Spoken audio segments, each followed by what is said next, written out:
Bueno, continuamos entonces.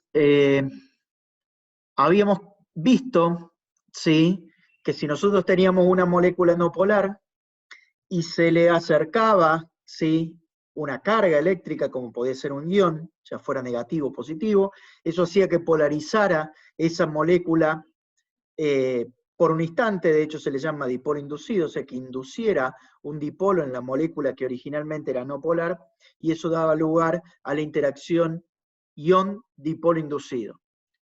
También vimos que dos moléculas que son no polares, si una de ellas en algún momento por algún tipo de perturbación, como puede ser por ejemplo por un choque, ¿sí?, modificaba su distribución simétrica de carga y generaba un dipolo un dipolo inducido durante un tiempo muy corto, ese dipolo inducido podía inducir otro dipolo en otra molécula no polar y producir una interacción dipolo inducido-dipolo inducido.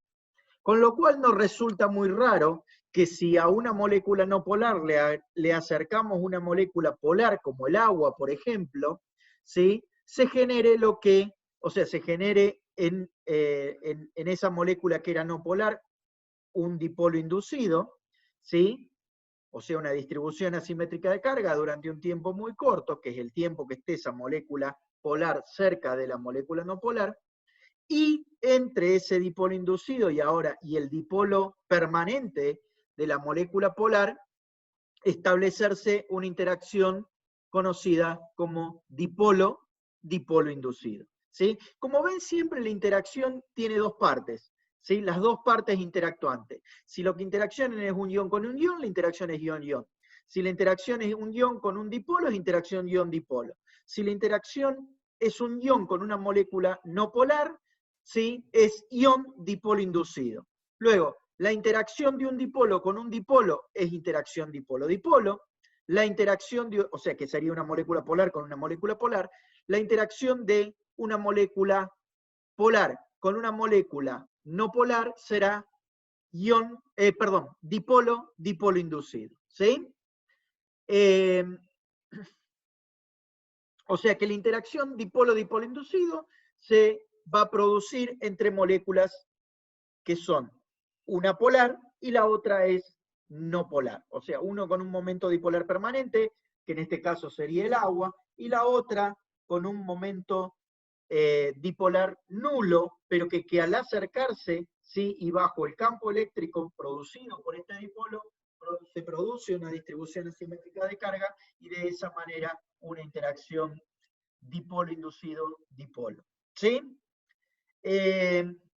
Nuevamente, mientras mayor sea el momento dipolar de esta molécula polar, mayor va a ser el campo eléctrico, y ya vimos que la polarizabilidad de esta molécula, ¿sí?,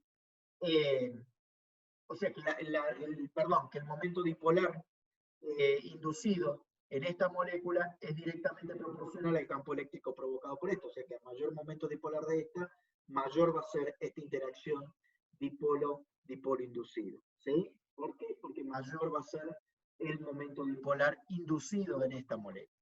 ¿Sí? O sea, el momento dipolar inducido en esta molécula, como habíamos visto antes, sí, es directamente proporcional al campo eléctrico producido por esto, o sea, el dipolo permanente de esa molécula, sí, y la polarizabilidad, o sea, la facilidad con la que esta nube de electrones se puede, sí, distorsionar. Este tipo de interacción es realmente muy importante. Fíjense que uno pensaría que el oxígeno no se puede disolver en agua, porque en principio el oxígeno es una molécula no polar y no interaccionaría con el dipolo del agua. Bueno, ahora ya sabemos que sí interacciona. Y esa es la razón por la cual el oxígeno se puede disolver en agua, y de esa manera existe vida, digamos, en los ríos y en los mares. Existen peces, ¿sí?, que a través de sus branquias, ¿sí?, pueden respirar oxígeno. ¿Por qué? Porque hay oxígeno allí disuelto. De hecho, sí, el oxígeno disuelto, o una medida del oxígeno disuelto, es una medida bastante habitual para caracterizar un agua, ¿sí?, ya sea de río, de lago o en el mar. ¿Sí? Por otra parte, ¿sí?, las bebidas gaseosas, ¿sí?, se basan en la disolución de dióxido de carbono en agua. El dióxido de carbono es una molécula no polar, que si no fuera por este tipo de interacción tampoco existiría. O sea, no existiría la soda y no existirían todas las bebidas gaseosas que nosotros conocemos, ¿sí? Por último, la última interacción, y no por eso la menos importante, yo diría que es la más fuerte, de hecho, de todas las interacciones intermoleculares, es la interacción puente-hidrógeno. ¿Cuándo se da una interacción puente-hidrógeno? Bueno, una interacción puente-hidrógeno se da entre moléculas que tienen átomos de hidrógeno unidos a átomos muy electronegativos, como es el caso del oxígeno, el nitrógeno y el flúor. ¿Sí? Por ejemplo, acá tenemos, fíjense, una molécula de agua. ¿Qué pasa cuando otra molécula de agua está lo suficientemente cerca? Bueno, ustedes saben que sobre este hidrógeno se genera una densidad de carga positiva, y en este oxígeno hay una densidad de carga negativa. Por lo tanto, tenemos una densidad de carga positiva, densidad de carga negativa, densidad de carga positiva, densidad de carga negativa, densidad de carga positiva. O sea, entre este hidrógeno y este oxígeno se establece una interacción fuerte que se conoce como interacción puente-hidrógeno. ¿Por qué se le llama puente-hidrógeno? Porque el hidrógeno sería el puente entre estas dos moléculas de agua. Y así fíjense que cada molécula de agua puede formar, ¿sí?, hasta 4 puentes de hidrógenos con otras moléculas de agua, ¿sí? Fíjense, por ejemplo esta, bueno, aquí no hay ninguna que tenga los 4, o sea, esta molécula de agua está formando un puente de hidrógeno con esta molécula de agua, está formando otro puente de hidrógeno con esta molécula de agua. Este puente de hidrógeno que aquí está marcado con esta misma molécula de agua podría estar formándolo con otra, y aquí evidentemente debe haber otra molécula de agua formando este puente de hidrógeno con otra molécula de agua. ¿Sí?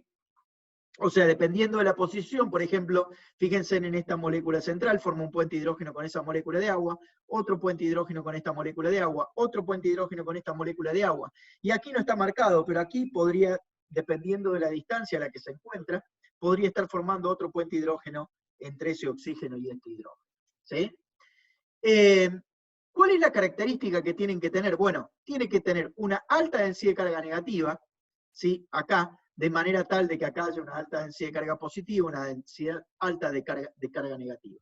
O sea, este enlace entre este átomo y el hidrógeno tiene que ser muy polar.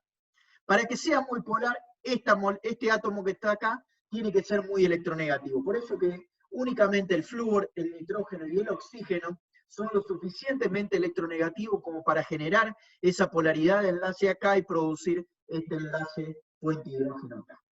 El cloro y el azufre también lo hacen, pero en mucho menor medida.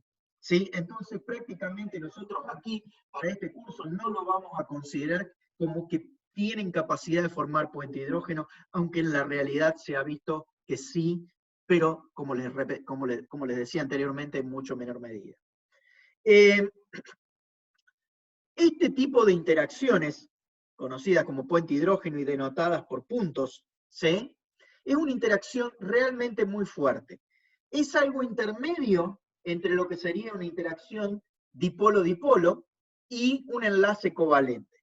De hecho, dice que se puede considerar como una interacción dipolo-dipolo fuerte o un enlace covalente débil. De todos modos, si bien en muchos libros ustedes esta interacción la van a encontrar como interacción o como enlace, en muchos casos enlace puente hidrógeno, ¿sí?, hay que tener muy claro, ¿sí?, que esto es una interacción y no es una unión química. De hecho, no es una unión química, no confundir con eso. Es una interacción intermolecular, ¿sí? Las uniones químicas son intramoleculares, ¿sí? Y este no es el caso. No es lo suficientemente fuerte como para ser considerado, digamos, un enlace. ¿Estamos? Entonces, aquí hay algunos ejemplos de enlaces puente hidrógeno que incluyen, por ejemplo, la molécula de fluoruro de hidrógeno, entre el agua, entre el amoníaco, ¿sí? Son algunos ejemplos. Aquí vamos a ver en esta otra, en este gráfico, digamos, la importancia que tiene la unión puente hidrógeno, por ejemplo, para la vida. no existiría el planeta Tierra como nosotros lo conocemos si no fuera gracias al puente hidrógeno. Tampoco existiría la vida si no fuera por el enlace puente hidrógeno. Vamos a ver por qué no existiría la Tierra como nosotros la conocemos, ¿sí? El agua, en condiciones estándar de presión y temperatura, o sea, una atmósfera de presión, 25 grados centígrados de temperatura, es un líquido. Sin embargo, si nosotros prestamos atención, fíjense que acá está graficado el punto de ebullición, ¿sí?, versus hidruros de los elementos del grupo 15, 16 y 17. Los elementos del grupo 15, o sea, el grupo 15 es el grupo del nitrógeno, el grupo 16 es el grupo del oxígeno, y el grupo 17 es el grupo de los halógenos, ¿sí? O sea, del flúor. Fíjense si nosotros nos centramos en el grupo 15. Vamos al grupo del oxígeno, que es el que nos interesa, el del agua, ¿sí? Tenemos el hidruro de teluro, el hidruro de selenio y el hidruro de azufre. Si ustedes ven, la tendencia indica, ¿sí? Obviamente, ¿por qué es que el punto de ebullición baja a medida que yo bajo, ¿sí?, o aumento el número atómico? Perdón, disminuyo el número atómico, ¿sí? O sea, a medida que yo me voy en un grupo de arriba hacia abajo, el punto de ebullición aumenta, ¿sí? Fíjense, yo tengo el teluro que está acá abajo, el selenio, azufre, ¿sí?, y oxígeno. Oxígeno, azufre, selenio, teluro, para que ustedes se ubiquen en el grupo 16. Bueno, a medida que el átomo se hace más grande, ¿sí?, el punto de ebullición aumenta. ¿Por qué? Bueno, porque la nube electrónica es más grande, ¿sí? ¿Y qué tipo de interacción hay aquí? ¿Sí? ¿Qué tipo de interacción hay aquí? Bueno, son todas moléculas polares como es el agua, ¿sí? Son todas en forma de B, como es el agua, entonces tienen un momento dipolar, ¿sí? Pero también tienen las fuerzas dispersivas como interacción, ¿sí?, que se suman a las dipolo-dipolo, ¿sí? Y como el teleniuro de hidrógeno es mucho más grande la nube electrónica que el sulfuro de hidrógeno, por ejemplo, ¿sí?, esa fuerza es bastante más importante, la dispersiva. A pesar de que el sulfuro de hidrógeno tiene un momento dipolar más grande que el teleniuro de hidrógeno, ¿sí? Pero bueno, eso es bastante normal. A medida que yo aumento el peso molecular, ¿sí?, aumenta el punto de ebullición, ¿sí? O sea, es más difícil, ¿sí?, romper o vencer esas fuerzas de interacción. O sea que en ese grupo, ¿sí?, en el grupo del agua, el agua debería tener el punto de ebullición más bajo de todo. Y si uno sigue la tendencia que tiene acá, el agua debería tener un punto de ebullición de aproximadamente unos menos 70 grados. Aproximadamente, menos 70 grados. O sea que todo el agua que nosotros tenemos, que existiría en el planeta a 25 grados centígrados, debería ser un gas. O sea, el agua debería ser un gas. Si el agua fuera gas, obviamente, imagínense ustedes, la Tierra no sería lo que es. Pasa lo mismo, fíjense, con el fluoruro de hidrógeno, que debería tener un punto de ebullición de unos 125 grados centígrados, y el amoníaco, que también debería tener un punto de ebullición, si siguiera la misma tendencia que tienen estos compuestos, de alrededor de unos menos 130 grados centígrados, ¿sí? Todas temperaturas por debajo de cero. O sea, todas estas tres sustancias, el amoníaco, ¿sí?, el agua y el fluoruro de hidrógeno, deberían ser líquidos, ¿sí? Sin embargo, la realidad es que, salvo el amoníaco, ¿sí?, que tiene un punto de ebullición de aproximadamente 28 grados centígrados, el fluoruro de hidrógeno y el agua, nosotros sabemos que a temperatura ambiente y a una atmósfera de presión son líquidos. ¿Por qué es que tienen este punto de ebullición tan alto? Si tienen un punto de ebullición tan alto, pues significa que tienen una interacción mucho más fuerte que la que tienen todo este grupo de átomos, de compuestos. ¿Sí?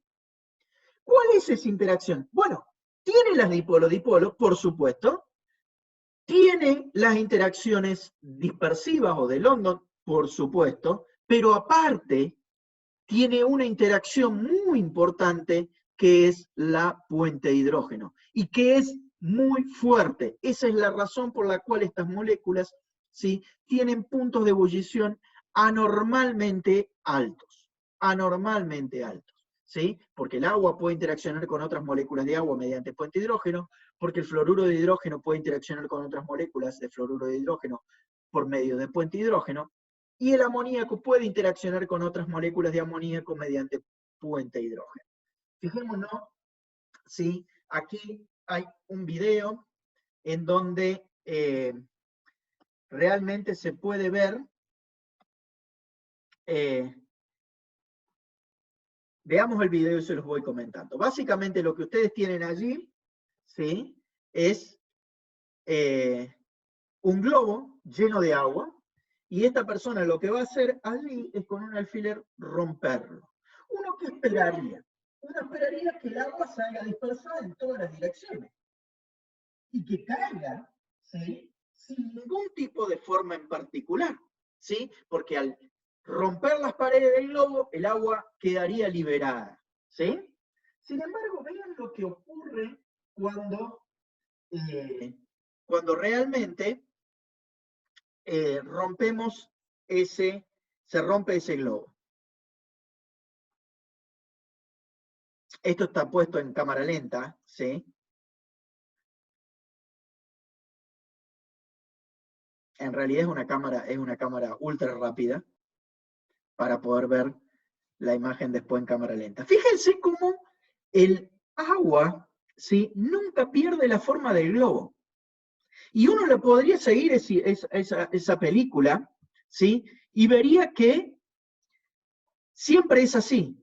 En un primer momento se desparrama un poco de agua por el mismo golpe, ¿sí?, de la goma que forma el globo, pero fíjense que cae con la misma forma que tenía. ¿A qué se debe eso? Bueno, a que las moléculas de agua interaccionan muy fuerte entre sí, ¿sí?, y por eso mantienen la forma. ¿Se entiende? O sea, eso que mantenga la forma, ¿sí?, se debe a las interacciones muy fuertes que existen en el agua, ¿sí? ¿Qué sería la sumatoria? Es principalmente la puente de hidrógeno, y después tenemos dipolo-dipolo y también tenemos interacciones del tipo dispersiva que están en todos los casos, ¿sí?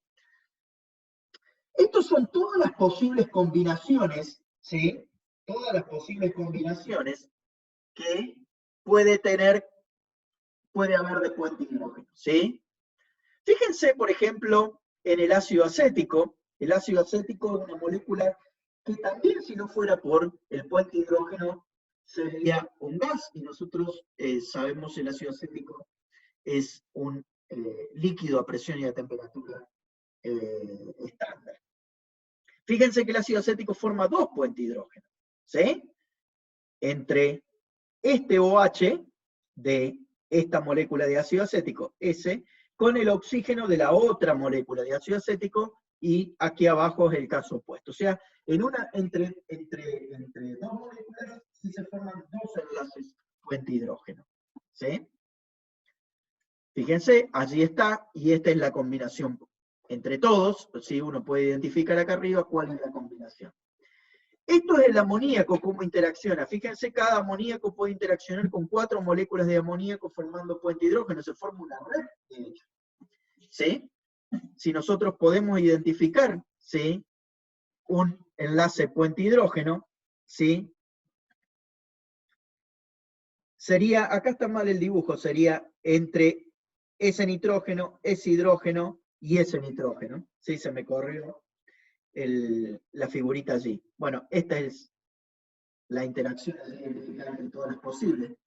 Y la otra cuestión por la que yo le decía la vida no existiría si no fuera por el puente hidrógeno es porque la doble hélice de ADN, sé que ustedes saben que es una doble hélice esa, está unida, o sea, enrollada, debido a interacciones puente hidrógeno entre la timina y la adenina y entre la guanina y la citosina. Fíjense que en el caso de la adenina y la timina tiene dos enlaces puente hidrógeno y en el caso de la citosina con la guanidina tiene 3 uniones puente hidrógeno en cada una de las moléculas. O sea, estos puentes de hidrógeno son los que separan esta hebra, o sea, los que mantienen unido esta hebra de ADN con esta otra hebra de ADN. O sea, la doble hélice, la famosa doble hélice de ADN tan vital y tan importante para la vida y para la herencia, si no existirían si no fuera por el puente de hidrógeno. O sea, el puente de hidrógeno realmente es una interacción muy importante debido a su fuerza. Bueno, lo que ustedes ven acá es una comparación entre las energías de interacción de manera genérica, ¿sí? Puede haber algunas que se salgan de este rango, pero normalmente este intervalo de energía es en el que uno las puede encontrar. Fíjense que la interacción ion-dipolo es la más fuerte de todas, ¿sí? Está entre 40 y 600 kJ por mol, ¿sí? La interacción entre un ion y un dipolo. Las dos especies, ¿sí? Tienen carga permanente, ¿sí? Tanto un dipolo permanente como la carga neta en el ion. Después viene la interacción dipolo-dipolo, que también en ese caso tienen carga neta los dos. Tenemos un dipolo interaccionando con otro dipolo. Eso está entre 5 y 25. ¿Sí? Fíjense, la puente hidrógeno es más importante que la dipolo-dipolo. ¿Sí? Es más fuerte que la dipolo-dipolo en general. Va entre 10 y 14 kilojoules. ¿Sí? Es, en general, ¿sí? De menor energía que la interacción ion-dipolo. Pero de nuevo, eso depende también del caso particular de las moléculas que nosotros estemos analizando. Esto es una generalidad. La ion-dipolo inducido es entre 3 y 15 kJ por mol, ¿sí? Un ion con una molécula no polar. La dipolo-dipolo inducido entre 2 y 10, o sea, un dipolo permanente con una molécula, o sea, una molécula polar con una molécula no polar, o en este caso un átomo, que el átomo de xenón. ¿Sí? Y por último, las fuerzas o las interacciones dispersivas, o de dispersión, o de London, ¿sí? Como yo les había dicho, pueden ser muy chiquitas, prácticamente insignificantes, 0,05 kJ por mol, a tener valores tan grandes como la de un puente hidrógeno, ¿sí? Como 40 kJ por mol. ¿Estamos? Entonces, entre las más importantes está la puente hidrógeno, luego le sigue la dipolo-dipolo, y después aquellas que intervienen los dipolos inducidos. Pero ojo que en algunos casos, si por ejemplo ustedes saben, por ejemplo, los hidrocarburos, o sea, los aceites, por ejemplo, son hidrocarburos, son moléculas no polares, y sin embargo son líquidos. Las naftas son hidrocarburos, y sin embargo también son líquidos. ¿Estamos? ¿Cuál es la razón allí? Son moléculas muy largas, ¿sí? No polares, pero que son como una varilla. Entonces el área de contacto es muy grande, entonces su interacción realmente es muy eficiente y es muy grande, y de esa manera, digamos, esas moléculas existen como líquidos. Ahora comparemos cómo son estas fuerzas de interacción intermolecular con las intramolecular, que son las encargadas del enlace químico. Fíjense, los enlaces iónicos, ¿sí? La energía del enlace iónico está entre 400 y 4000 kJ por mol. La de los enlaces covalentes está la interacción es más débil, que en el caso del enlace covalente está entre 150 y 1100 kJ por mol. Y el enlace metálico es bastante parecido a lo que sería un enlace covalente, ¿sí? Está entre 75 y 1000 kJ por mol. Fíjense en que en todos los casos, comparen estos valores con estos valores que son lo de las interacciones intermoleculares. Y se van a dar cuenta fácilmente, ¿sí?, que yo puedo ir desde el estado sólido al estado gaseoso, ¿sí?, porque para ir del estado sólido al estado gaseoso, lo que yo necesito vencer son estas fuerzas, estos órdenes de magnitud de energías, ¿sí? Sin embargo, esas energías están lejísimos de estas, que son las que involucran el enlace químico. O sea que yo voy a ir desde el estado sólido al estado líquido entregándole energía, ¿sí? Sin embargo, esa energía nunca va a ser suficiente para romper un enlace químico y cambiar la naturaleza de esa sustancia en general. Hay moléculas que obviamente se descomponen antes de alcanzar el estado gaseoso. Eso también ocurre, ¿sí? Que se rompen los enlaces químicos, o sea que la energía de, por ejemplo, de interacción intermolecular es más grande que la del enlace químico, pero no es lo habitual, no es lo habitual. ¿Sí? Lo habitual es que las fuerzas intermoleculares sean por lo menos 1 o 2 órdenes de magnitud más bajas que las intermoleculares, 1 o 2 órdenes de magnitud más bajas que las intramoleculares. ¿Sí? Eso les tiene que quedar muy, muy claro. Entonces, resumiendo, la intensidad de la fuerza depende de la carga del ion. Si hay un ion involucrado, a mayor carga del ion, mayor va a ser la fuerza de interacción. La polaridad de la molécula, si lo que intervienen son moléculas polares, o sea, moléculas con momento dipolar permanente, mientras mayor sea el momento dipolar, ¿sí?, mayor va a ser la fuerza de interacción, de la interacción.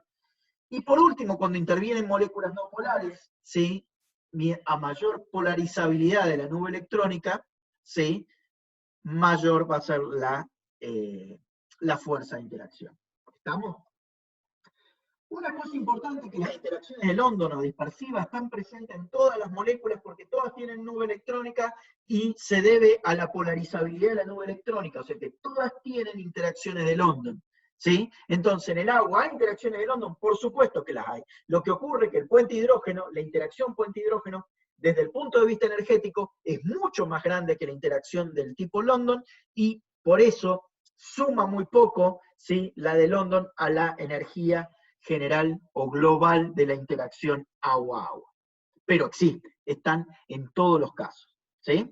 Entonces, yo siempre tengo que tener en cuenta que la interacción de London está presente. Es como el sol en el día nublado. ¿Sí? Está. El sol está siempre, en los días nublados y en los días soleados. Que no lo veamos es otra cuestión. En general, ¿sí?, ninguna de las fuerzas intermoleculares es más intensa que los enlaces químicos y que las fuerzas intramoleculares. Y eso es algo que tiene que quedar muy, muy claro, como se los dije anteriormente.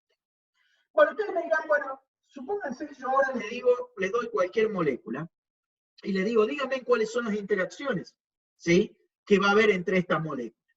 Y ustedes me dirán, esto es un lío, porque realmente hace una hora que me estás hablando de interacciones, o sea, hay un montón de interacciones. ¿Cuál de ellas es la que posiblemente intervenga en esa molécula, o al menos la que sea más importante para esa molécula? Bueno, y aquí yo les hice un esquemita en donde uno fácilmente puede ir viendo qué tipo de interacción va a haber presente. ¿Sí? La primera pregunta es si participan iones. ¿Sí? Si participan iones, hay dos posibles respuestas, o sí o no. ¿Sí? Supongamos que decimos que sí participan iones. Entonces la siguiente pregunta es si están presentes moléculas polares o no polares. ¿Sí? Entonces, por ejemplo, si decimos que no hay moléculas polares o no polares, significa que únicamente hay iones. Y si hay iones, la única interacción posible es la ion-ion. No hay otra. ¿Qué pasa si hay moléculas polares o no polares? Bueno, la pregunta es si hay no polares, por ejemplo, tengo un ion y una molécula no polar. Bueno, la única interacción posible es la ion dipolo inducido. Si hay moléculas polares, quiere decir que tengo una molécula que tiene un momento dipolar permanente, entonces la interacción va a ser ion dipolo. ¿Está claro? O sea que si participan iones, ¿sí? O es ion, o es ion dipolo, o es ion dipolo inducido. No hay otra opción. ¿Qué pasa si no hay o no participan iones en esta interacción? Bueno, la primera pregunta que uno se tiene que hacer es si participan moléculas polares. Si no participan moléculas polares, no participan iones, no participan moléculas polares, la única posibilidad es que lo que estén interactuando sean moléculas no polares. Y si lo que están interactuando son moléculas no polares, la única tipo de interacción son las dispersivas o de London, ¿sí? No hay otra. Ahora, si participan moléculas polares, ¿sí? La siguiente pregunta que hay que hacer es si hay átomos de hidrógeno unidos a átomos muy electronegativos como son nitrógeno, flúor, oxígeno. ¿Sí? Si la respuesta es sí, entonces la interacción es puente-hidrógeno. Si la respuesta es no, la interacción es dipolo-dipolo. ¿Estamos claros? No es tan complicado. No es tan complicado. Sí, hay únicamente 3 tipos de especies que pueden estar participando. Iones, o moléculas, o átomos, que pueden ser. Si son átomos, es no polar, pero las moléculas pueden ser o polares o no polares. Y punto. Y no hay otra opción. ¿Sí? Entonces no es tan complicado. Estas fuerzas intermoleculares, ¿sí? Son las responsables o son las que uno tiene que vencer entregándole energía, ¿sí? Para pasar del estado sólido al estado líquido o al estado gaseoso. ¿Sí? Son las fuerzas que mantienen unidas las moléculas. ¿Qué dijimos? En el estado sólido, las moléculas están fuertemente unidas. ¿Cuál es esa interacción? Bueno, estas, las intermoleculares. ¿Qué pasa cuando yo le voy entregando energía? Cada vez la energía cinética es más grande, más grande, más grande, más grande, porque yo le estoy entregando energía, esa energía se transforma en energía cinética, o sea, en movimiento, la velocidad de las partículas aumentan. Digo partículas porque pueden ser iones, pueden ser moléculas o pueden ser átomos, ¿sí?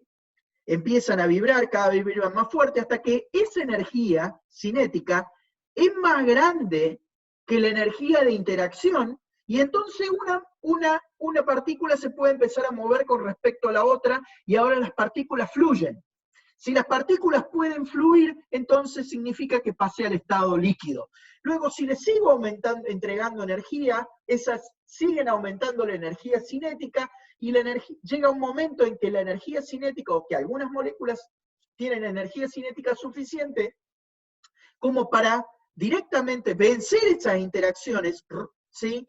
Que existen entre esas dos partículas y pasar a la fase gaseosa.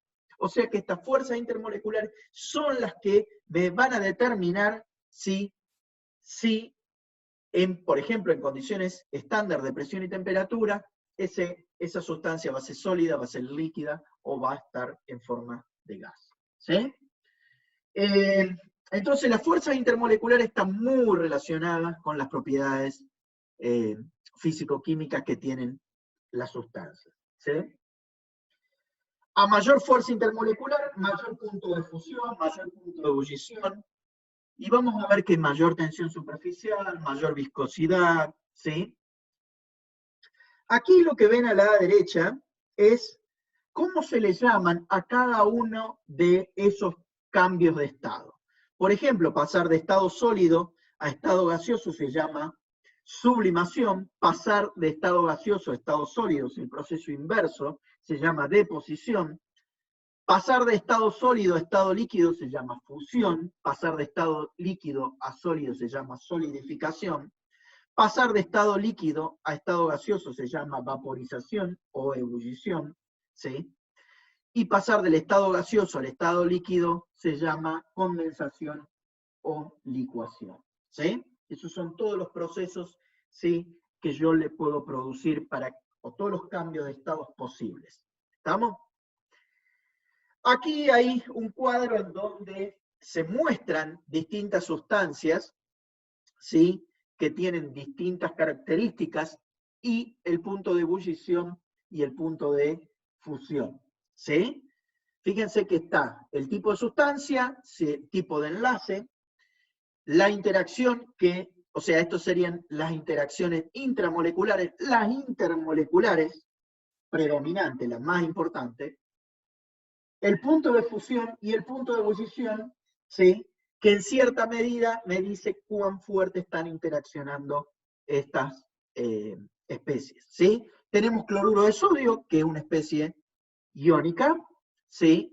La interacción que va a predominar es ion-ion, y fíjense que es una interacción que hemos visto, es sumamente fuerte, de hecho es un enlace químico, no es una fuerza intermolecular, no es una interacción intermolecular, es una intramolecular, es un enlace químico, es muy fuerte, y fíjense, los puntos de fusión y el punto de ebullición es el más alto de todas las que hay aquí listadas, ¿sí?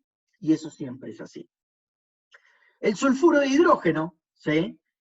Que es, la unión es, o sea, las uniones son covalentes polares y la sustancia es una sustancia polar, ¿sí? Tiene un momento dipolar permanente, porque tiene la misma forma que el agua en forma de D, y eso genera un dipolo, porque el azufre es más electronegativo que el hidrógeno, entonces cada enlace es polar, y al igual que el agua, tiene un momento dipolar permanente. Entonces la interacción más importante es el dipolo-dipolo, ¿sí?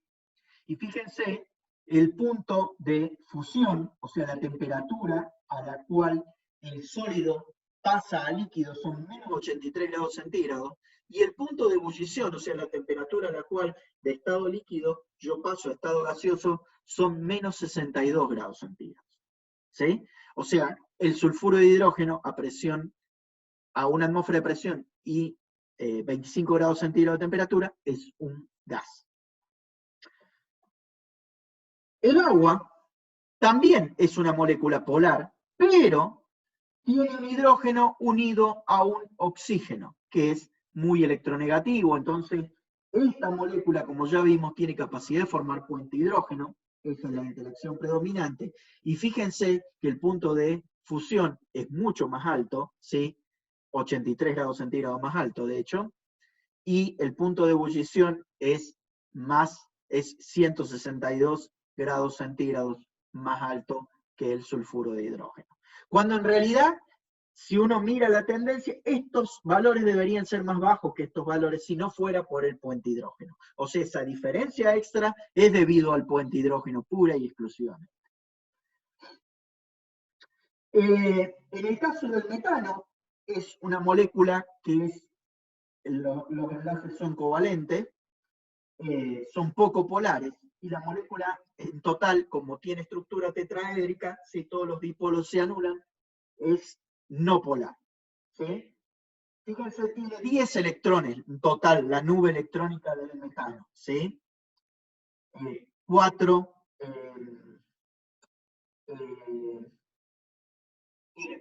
6 electrones del 6 electrones del carbono y 4 del hidrógeno. Tiene 10 electrones en total. El tetracloruro de carbono también es covalente no polar, es tetraédrico igual que el metano, pero fíjense, es una molécula mucho más grande, tiene mayor, la nube electrónica tiene 74 electrones, o sea, es más grande que el caso del metano, y si comparamos, vamos a ver que el punto de fusión y el punto de ebullición del tetracloruro de carbono es mucho más alto que el metano. De hecho, el metano es un gas a presión y temperatura ambiente, mientras que el tetracloruro de carbono, sí, es un líquido. Por último, fíjense que el neón, que es no polar y que tiene una nube electrónica parecida a la del metano, ¿sí? Tiene valores, ¿sí? Que son muy bajos en punto de fusión y punto de ebullición. Ustedes me dirán, ¿por qué en el caso del metano tiene punto de fusión y punto de ebullición más alto si la nube electrónica tiene el mismo tamaño y si el tipo de interacción que hay aquí, que es de London, es la misma? Bueno, fíjense que en el caso del neón tiene un único núcleo, ¿sí? Y toda la nube electrónica está alrededor del núcleo. En el caso del tetracloruro de carbono, tiene el núcleo de carbono, tiene los núcleos de hidrógenos distribuidos. Eso hace que la nube electrónica, ¿sí?, esté más dispersa en núcleos positivos, ¿sí? Con lo cual la polarizabilidad de esa nube electrónica es mucho más baja que la polarizabilidad que tiene la nube electrónica del neón. la nube electrónica del neón es más flexible a ser deformada que en el caso de la nube electrónica del metano. Esa es la razón por la cual el metano tiene puntos de fusión y puntos de ebullición más altos. O sea, la interacción metano-metano es más importante de London, es más importante que la interacción entre dos átomos de neón entre sí. Bien, terminamos aquí. Con en el próximo video vamos a hablar de gases.